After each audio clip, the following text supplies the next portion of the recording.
In this video, we'll cover 50 CompTIA Cybersecurity Analyst plus questions. Stick around for detailed explanations. Question 1. A security analyst is reviewing log files from multiple systems and notices that events are occurring in an illogical sequence across different servers. The analyst suspects that the timestamps are not synchronized properly. Which of the following is the most likely cause of this issue? A. The logging level is set too high on some systems. B. Network time protocol (NTP) is not configured properly. C. The log ingestion tool is malfunctioning. D. The systems are using different time zones. Explanation: the correct answer is B. Network time protocol (NTP) is not configured properly. Time synchronization is critical for accurate log analysis and incident response. When NTP is not properly configured, systems will have different system clocks, causing events to appear out of sequence when logs are correlated across multiple systems. This makes it extremely difficult to reconstruct the timeline of security incidents. Option A is incorrect because logging levels determine what types of events are recorded, not the accuracy of timestamps. Option C is incorrect because a malfunctioning log ingestion tool would typically cause missing logs rather than timestamp issues. Option D is incorrect because while different time zones can cause confusion, proper NTP configuration accounts for time zone differences and synchronizes to UTC. Domain log ingestion, time synchronization. Question 2. During a security assessment, an analyst discovers that a Windows system has been compromised. Which of the following Windows registry locations would be most useful for identifying persistence mechanisms used by malware? QRMT USR software, Microsoft Windows current version run BHKY, localed Makini, Software Microsoft NT current version, profile list CHKY locator LAN, SYST mem current contrast drill, TerrorSec services, TTP QRMS KeyMark, USR control panel desktop. Explanation: the correct answer is A. HKY URMT UR software Microsoft Windows current version run. This registry location is commonly used by malware to establish persistence on Windows systems. Programs listed in this key automatically execute when the user logs in, making it an ideal location for malware to ensure it runs every time the system starts. Option B is incorrect because profile list contains information about user profiles, not startup programs. Option C is incorrect because TPIP parameters contains TCP/IP configuration settings, not startup programs. Option D is incorrect because the desktop key contains desktop appearance settings, not programs that run at startup. Domain, operating system, OS concepts, Windows registry. Question 3. A cybersecurity analyst is implementing a zero-trust network architecture for their organization. Which of the following principles is most fundamental to this approach? A. Implicit trust for all internal network traffic. B. Perimeter-based security with strong firewalls. C. Never trust, always verify for all network access attempts. D. Centralized authentication with single sign on only. Explanation: the correct answer is C. Never trust, always verify for all network access attempts. Zero trust architecture operates on the principle that no user, device, or network traffic should be trusted by default, regardless of location. Every access attempt must be authenticated, authorized, and validated before granting access to resources. Option A is incorrect because zero trust explicitly rejects the concept of implicit trust, especially for internal traffic. Option B is incorrect because zero trust moves away from traditional perimeter-based security models. Option D is incorrect because while centralized authentication may be part of a zero trust implementation, a SSO alone does not constitute zero trust principles. Domain network architecture, zero trust. Question 4. A security analyst notices unusual network traffic where a compromised host is making regular HTTP requests to an external IP address every 10 minutes. The requests contain encoded data and occur regardless of user activity. What type of malicious activity does this most likely indicate? A. Port scanning. B. DDoS attack preparation. C. Command and control. C. TUV beaconing. D. Bandwidth consumption attack. Explanation. The correct answer is C. A. Command and control. C. TUV beaconing. Beaconing is characterized by regular, periodic communication from a compromised system to an external command and control server. The consistent 10-minute intervals, encoded data transmission, and independence from user activity are classic indicators of C2 beaconing behavior used by malware to maintain communication with attackers. Option A is incorrect because port scanning involves probing multiple ports or systems, not regular communication to a single IP. Option B is incorrect because DDoS preparation would typically involve coordinating with multiple systems simultaneously. Option D is incorrect because this describes data exfiltration patterns rather than bandwidth consumption, and the regular timing suggests C2 communication rather than a bandwidth attack. Domain: analyze indicators of potentially malicious activity. Network: related, beaconing. Question 5. During incident response, a cybersecurity analyst discovers that an unauthorized scheduled task named System Update has been created on a Windows server. The task is configured to run a PowerShell script every hour with SYS10 privileges. What type of malicious activity does this most likely represent? A. Data exfiltration. B. Privilege escalation and persistence. C. Memory consumption attack. D. Registry anomaly. Explanation. The correct answer is B. Privilege escalation and persistence. The creation of an unauthorized scheduled task with SYSTM privileges represents both privilege escalation, gaining higher privileges, and persistence, maintaining access. Scheduled tasks are a common method for attackers to ensure their malicious code continues to run at regular intervals, even after system reboots, while executing with high privileges. Option A is incorrect because, while the task could potentially be used for data exfiltration, the question doesn't indicate data is being stolen, just that a privileged task was created. Option C is incorrect because this describes a different type of attack, focused on resource consumption rather than persistence. Option D is incorrect because while scheduled tasks are stored in the registry, the primary concern here is the unauthorized task creation and privilege abuse, not registry modifications themselves.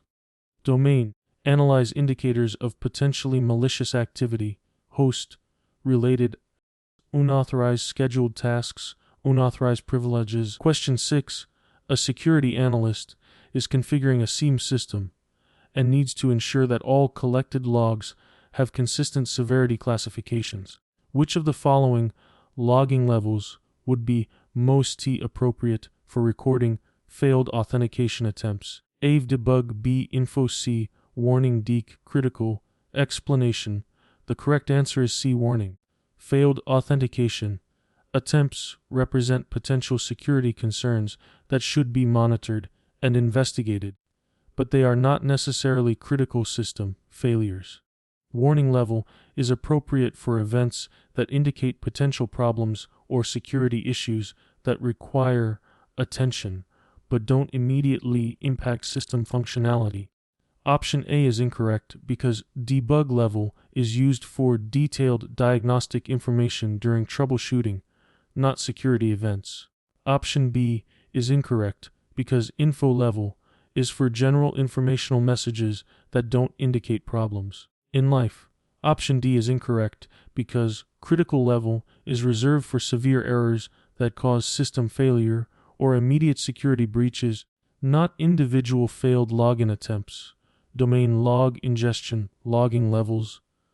Question 7. During a forensic investigation, an analyst needs to examine the file system structure of a Linux server. Which of the following directories would be most likely to contain system configuration files?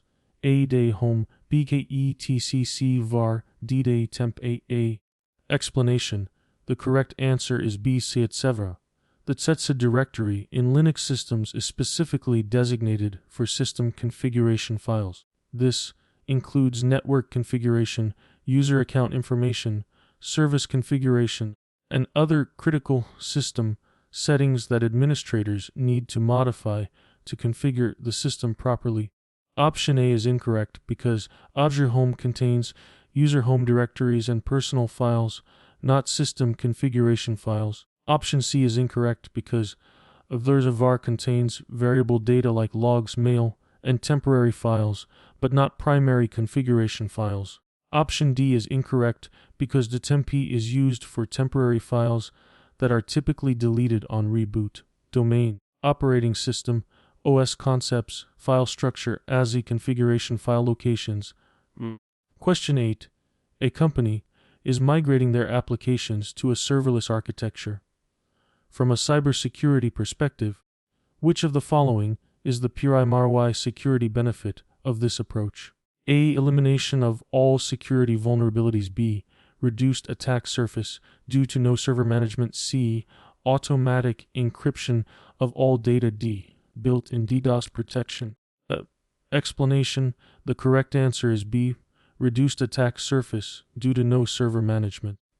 A serverless architecture eliminates the need for organizations to manage underlying servers, operating systems, and runtime environments. This significantly reduces the attack surface because the cloud provider handles server, patching, OS updates, and infrastructure security, removing many traditional attack vectors. Option A is incorrect because serverless doesn't eliminate all vulnerabilities. Application level vulnerabilities, misconfigurations, and other security issues can still exist. Option C is incorrect because encryption is not automatically provided and must still be implemented by developers. Option D is incorrect because while cloud providers may offer DDoS protection, it's not an inherent feature of serverless architecture itself. Domain infrastructure concepts, serverless. Question 9. An organization implements software-defined networking, SDN, in their data center. Which of the following security advantages does SDN provide compared to traditional networking? A. Centralized network policy enforcement. B. Automatic malware detection. C. Built-in data encryption. D. Elimination of network segmentation needs. Explanation. The correct answer is A. Centralized network policy enforcement. SDN separates the network control plane from the data plane, allowing for centralized management and policy enforcement through a software controller. This enables consistent security policies across the entire network infrastructure and provides better visibility and control over network traffic flows. Option B is incorrect because SDN doesn't inherently provide malware detection capabilities. This requires additional security tools. Option C is incorrect because encryption is not a built-in feature of SDN and must be implemented separately. Option D is incorrect because SDN actually enhances network segmentation capabilities through micro-segmentation rather than eliminating the need for it. Domain network architecture, software, defined networking, SDN. Question 10. A security team is implementing multi-factor authentication, MFA, across their organization. Which of the following combinations represents the strngest implementation of MFA? A. Password /FUS security. Question B. Fingerprint /smart card. C. Password /MS token. D. Username /PIWAM. Explanation. The correct answer is B. Fingerprint /smart card.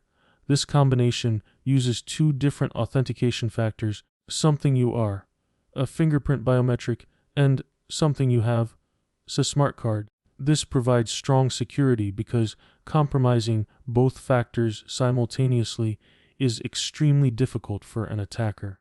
Option A is incorrect because both password and security questions are something you know. factors, making this single-factor authentication not true MFA. Option C is incorrect, because while this is true MFA, SMS tokens are vulnerable to SAM swapping and interception attacks. Option D is incorrect, because both username and PIN are something you know factors, so this is not true multi-factor authentication. Domain identity and access management, multi-factor authentication, MFA. Question 11. During a security assessment, an analyst discovers that SSL's TLS traffic is being intercepted and inspected by the organization's security appliance.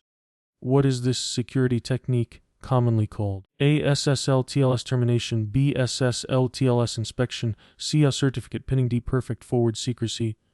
Explanation. The correct answer is B. SSL TLS inspection. SSL TLS inspections, also called SSL decryption or SL interception, is a security technique where encrypted traffic is decrypted at a security appliance, inspected for threats, and then re-encrypted before forwarding to its destination. This allows security tools to examine encrypted traffic for malware and policy violations. Option A is incorrect, because SSL termination refers to ending the SSL connection at a load balancer or proxy without necessarily inspecting the content. Option C is incorrect, because certificate pinning is a technique to prevent man-in-the-middle attacks by validating specific certificates. Option D is incorrect, because perfect forward secrecy is an encryption property that ensures session keys aren't compromised if long-term keys are compromised. Domain encryption, secure sockets layer, SSL inspection.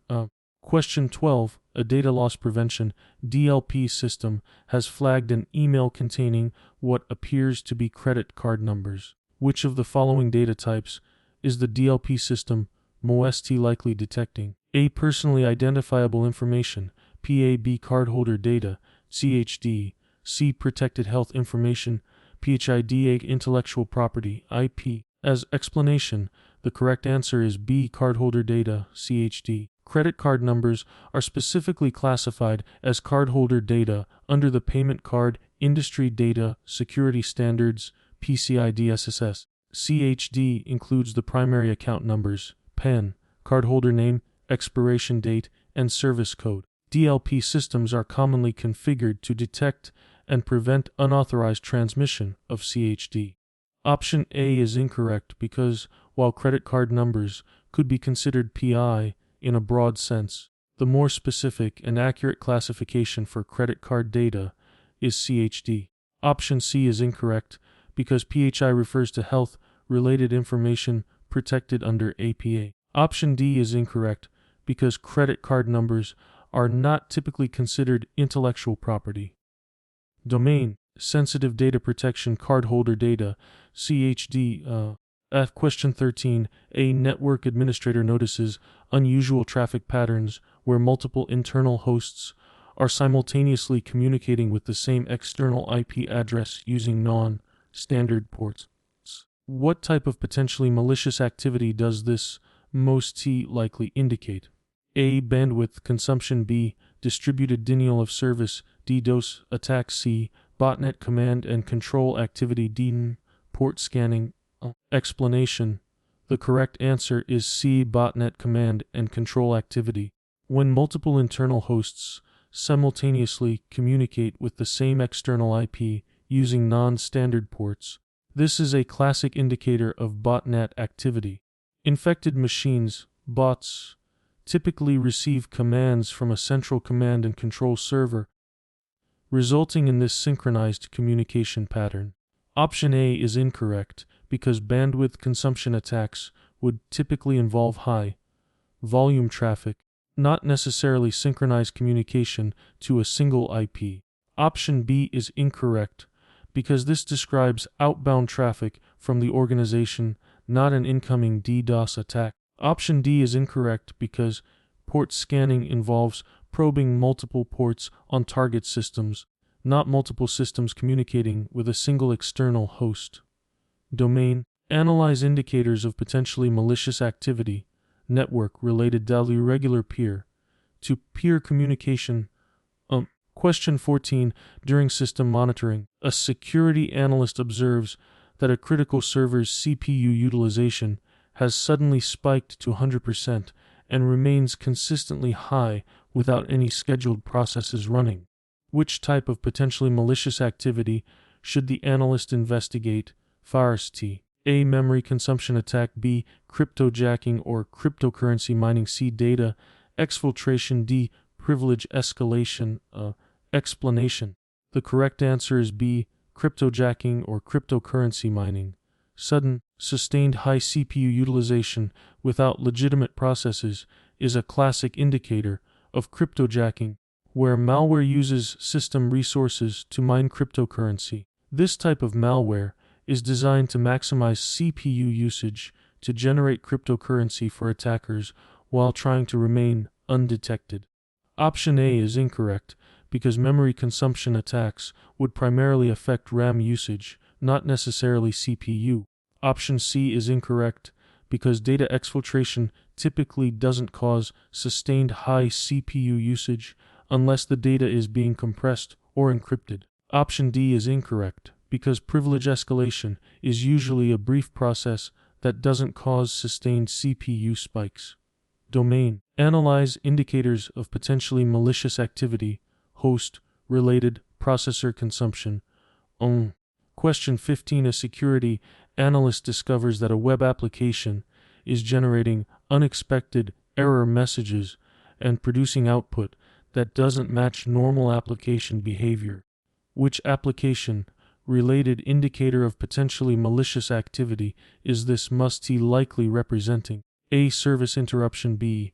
Introduction of new accounts. C. Unexpected output. D. Unexpected outbound communication. Explanation. The correct answer is C. Unexpected output. When an application generates error messages and produces output that deviates from normal behavior, this directly indicates unexpected output. This could be the result of injection attacks, application compromise, or malware modification of the application's normal functionality. Option A is incorrect because the application appears to still be running and generating output, not experiencing a service interruption. Option B is incorrect because the question describes output anomalies, not account creation activities. Option D is incorrect because the issue described relates to application output behavior, not network communications.